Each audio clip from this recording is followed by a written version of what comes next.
Imaginez une femme. Une reine. Pas dans un conte de fées, mais dans l'histoire bien réelle d'Afrique. Une femme qui, en 1900, s'est levée face à la plus puissante armée coloniale du monde.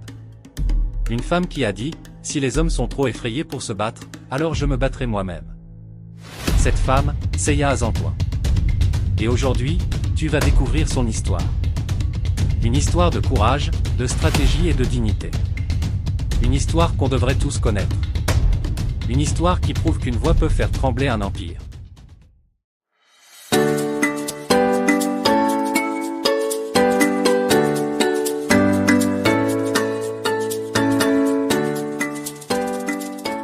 Nous sommes en Afrique de l'Ouest, fin du 19e siècle.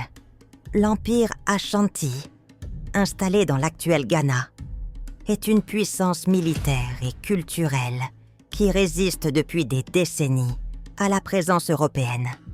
Sa capitale, Kumasi, est un centre commercial dynamique, riche en or, en artisanat et en tradition.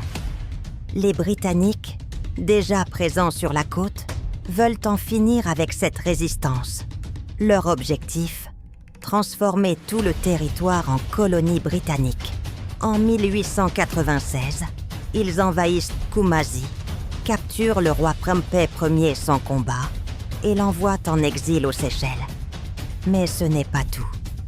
En 1900, ils exigent la reddition du symbole suprême du peuple Ashanti, le trône d'or, le Golden Stool. Ce trône n'est pas un simple siège, il représente l'âme de la nation. Aucun roi ne s'assoit dessus, il est sacré. L'exiger, c'est insulter tout un peuple. C'est dans ce climat de tension extrême qu'une voix s'élève. Celle de Yaa Asantewaa.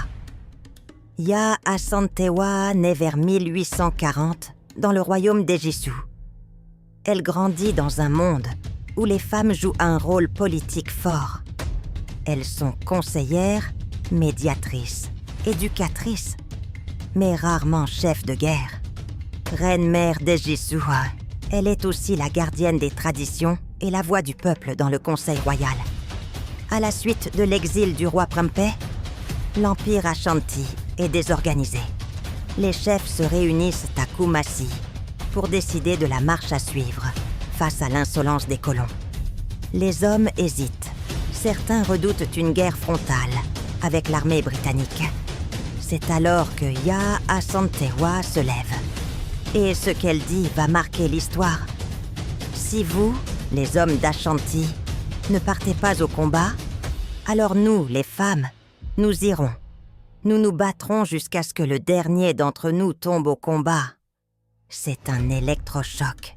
Elle prend la tête du soulèvement, devient chef de guerre, une première dans l'histoire du royaume. Une femme à la tête d'une armée, et pas n'importe laquelle, une armée prête à mourir pour l'honneur. En mars 1900, Yaa Asantewaa mobilise une armée de près de 5000 guerriers.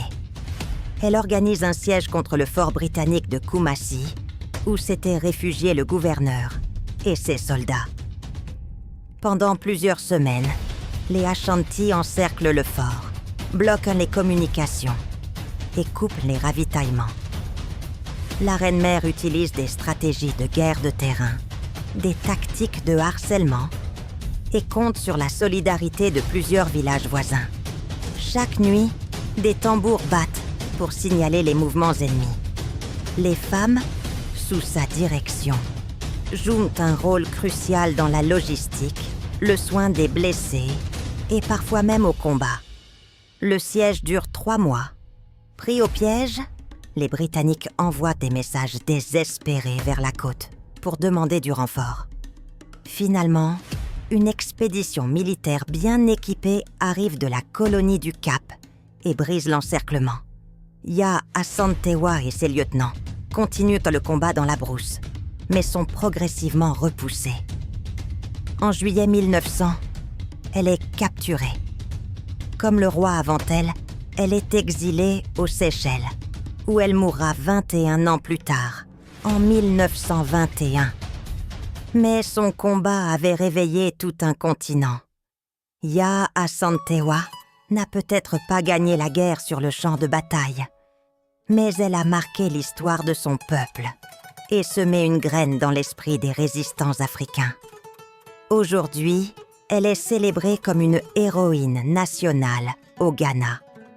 Des écoles, des hôpitaux, des universités et même une fanfare militaire porte son nom. Son courage a inspiré la lutte pour l'indépendance du Ghana, obtenue en 1957. Dans toute l'Afrique, elle incarne l'idée que les femmes ne sont pas des spectatrices de l'histoire, mais des actrices puissantes du changement. De nombreux mouvements féminins s'inspirent de son audace et de sa vision. Dans l'art, la musique, les manuels scolaires, Yaa Asantewaa vit encore. L'histoire de Yaa Asantewaa nous rappelle que la résistance peut naître là où on l'attend le moins. Qu'une femme, debout, peut faire trembler un empire. Et que l'Afrique, hier comme aujourd'hui, regorge de voix puissantes et d'exemples de dignité. Alors, si cette histoire t'a inspiré, partage-la. Parle de Yaa Asantewaa. Car tant que l'on racontera son nom, elle ne sera jamais vaincue. Abonne-toi, like, et dis-moi en commentaire quel autre héros africain tu veux découvrir. Le baobab, ton papy.